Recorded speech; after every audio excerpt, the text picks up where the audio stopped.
Tensions ran high at the Azerbaijan Grand Prix when Lewis Hamilton lashed out over the team radio after receiving strange instructions that disrupted his strategy. The moment sent the paddock into a frenzy. Fans were shocked, and the international media immediately focused on Ferrari, which was once again embroiled in controversy. Would this be a turning point in Hamilton's relationship with the team, or the beginning of a larger internal crisis at Maranello? Let's discuss. Baku once again became the setting for intense Formula One drama. This time, it wasn't just a classic strategy error or pit stop drama. It was a moment that could determine the direction of Ferrari's project with Lewis Hamilton. In a race that should have been an opportunity to earn points without expecting a podium finish, Ferrari left Azerbaijan with more questions than answers. Hamilton arrived in Baku with renewed vigour. FP2 showed a promising performance. The SF25's pace was even better than last season's pole position. Everything pointed to one thing. Ferrari had a competitive enough package to secure at least a third-row starting position. However, Ferrari's crucial decision in Q2 was the beginning of a nightmare. Rather than choosing the medium tyre, which data shows offers stability and consistent performance, Ferrari sent Hamilton out on the soft tyre. It was a high-risk decision, and it failed to pay off. Telemetry recorded rear instability in Hamilton's SF25, forcing him to make micro-corrections at turns 3 and 7. The result was a Q2 exit and a starting position of 12th, while his rivals used the medium tyre and set clean laps. For Hamilton, this wasn't just a loss of grid position, it was a breach of trust. "I was really disappointed with the car after FP2, he said. The Baku race was a real mental test for Ferrari. From the start, Hamilton had to work extra hard to navigate the circuit, which is notoriously difficult to overtake on. Baku isn't just about speed, it's also about courage and strategy, because every small mistake can be fatal. Hamilton fought lap after lap, exploiting every gap, and eventually secured 8th place at the finish line. However, the greatest drama occurred at that moment. The radio instruction to give up his position to Charles Leclerc came too late.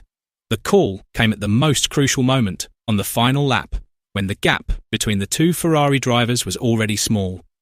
Hamilton briefly lifted his foot off the accelerator on the final straight to obey the team's orders, but the finish line came sooner than expected. Only 0.4 seconds separated success from failure. The swap failed, and Ferrari lost 2 crucial points that could have kept them ahead of Red Bull in the Constructors' Championship. Leclerc was clearly frustrated. In parc ferme, he simply shook his head in disappointment. His eyes were blank, as if he couldn't believe what had just happened. Then, he removed his gloves with a quick, emotional gesture. Hamilton, on the other hand, displayed a far more explosive reaction. In a high-pitched voice, barely concealing his anger, he firmly declared, "This is terrible, and it won't happen again." The statement was brief, but enough to inflame the paddock. Crews, journalists, and even their rivals fell silent for a moment, realizing that Ferrari was now in the midst of a storm ready to erupt at any moment. The radio call wasn't the only thing in the spotlight. Data shows that Ferrari had numerous opportunities to issue instructions earlier. The delay in issuing orders indicates a structural problem, a delay in decision-making that should never occur in a team aspiring to win the championship. This isn't just an operational issue, it's also a philosophical one. Hamilton comes from Mercedes, a team that built its 8-year dominance on precise execution. There, team orders were rarely questioned because they were always delivered promptly and clearly.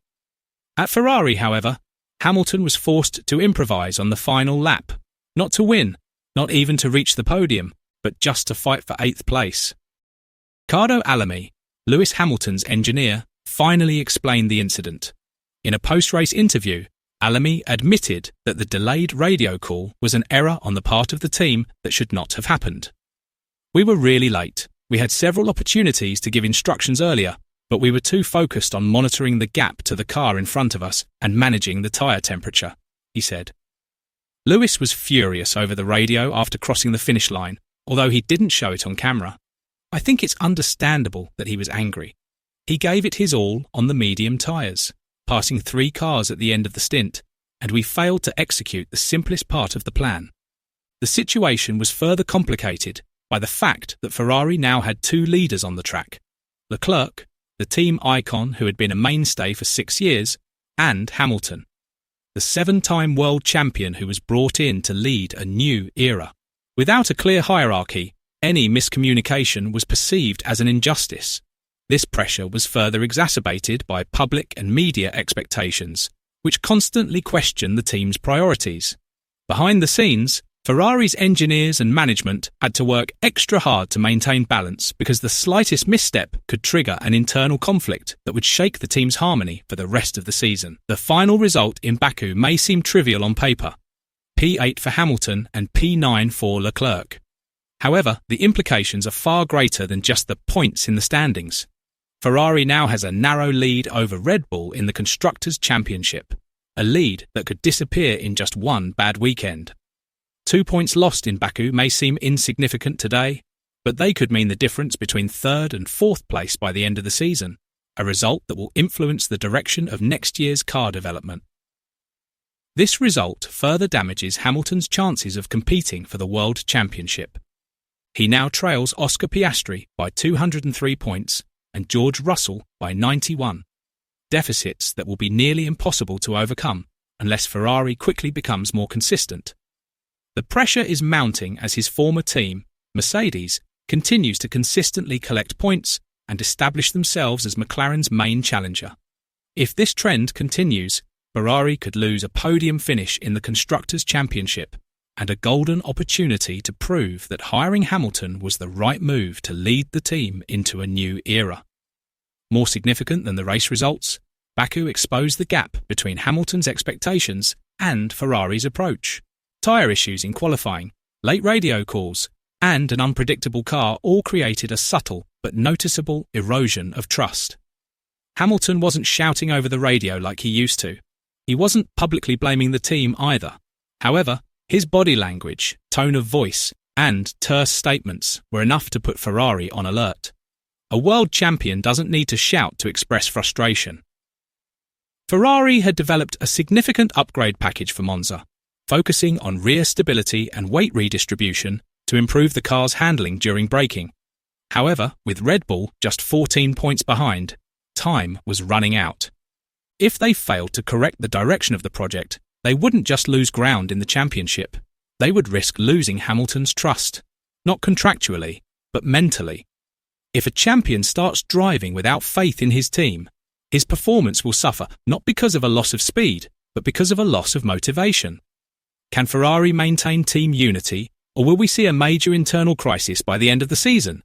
Leave your thoughts below